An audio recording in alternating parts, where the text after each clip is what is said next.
নমস্কার বন্ধুরা, কিভাবে ঘরে থানকুনি পাতার বড়া ভাজতে হয় দেখুন আপনারা।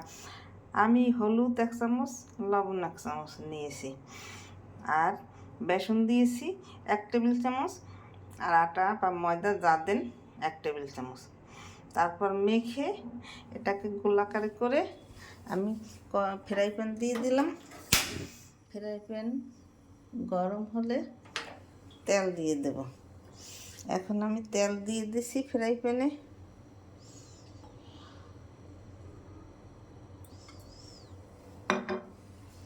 আমি 2 মিনিট পর ফিরে আসছি। এইভাবে করে আপনারা দিয়ে নেবেন। এখন আমি ফিরিয়ে দিচ্ছি।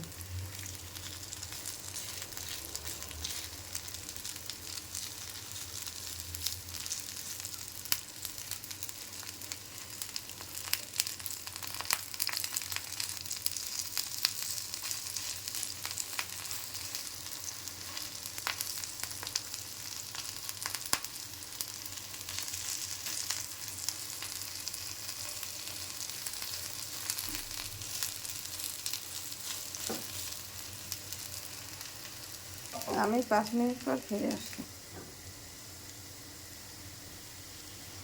আমি 2 মিনিট পর ফিরে এসেছি।